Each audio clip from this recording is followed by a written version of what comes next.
about business development in the city of Wilmington, you can't say that you're pro Wilmington as a city without obviously talking about that 60+%, right? It's almost 68%.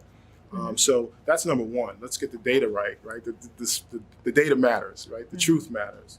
And so our city is largely black and brown. So when we talk about taking the city to its maximum potential, let's say we talk about the city of Wilmington as an asset, for example.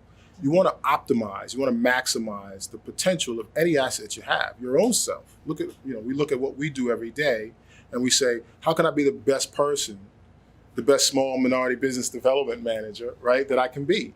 And so I've got to figure out what my strengths are, my weaknesses, my opportunities, all of those things, right? And so when we do that and we say, all right, black and brown businesses in the city, we need to develop them, obviously. We want them to be as profitable, as plentiful, as bountiful, as many as we can have. Because that's going to be, number one, a reflection of what our city looks like, right? So let's start there. But then also, two, those are our citizens. So we need those citizens to be prosperous, because if those citizens are prosperous, if those citizens are independent, they're running their own businesses by and large, then that means that's less money that the city needs to put out, right, for support services, because they're independently, they're self-sufficient.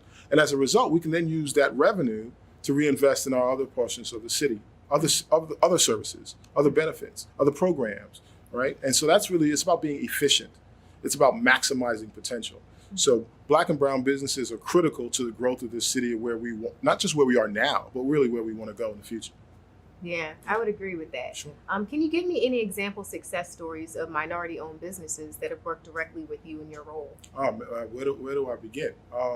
So going back to your first question, right, which is really about what I do. So there's several different roles. I talk really at a high level about what I do, but when I get down to a functional level about what I do every day, one of the things that I work on is our disadvantaged business enterprise program, right? So I wanted just to give a high level overview for everyone's edification. You have private investment, you have public investment, right?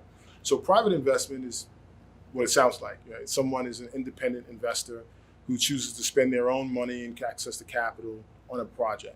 Right? Then you have that public investment, or public side of the investment, and that's where what we call city spend, or where all of our departments in the city of Wilmington actually have budgets, and they use those budgets to do things in the city, do their job, right? So there are contracts tied to that work. And those contracts, we have a commitment in this city, obviously through our mayor and through this legislative code of the city council, to spending a certain portion of that money with minority-owned businesses. Well, that's the DBE, or Disadvantaged Business Enterprise Program, in a nutshell. And that sits in the Office of Economic Development primarily, with me as a small minority business development manager. Got it, right? So that's the history.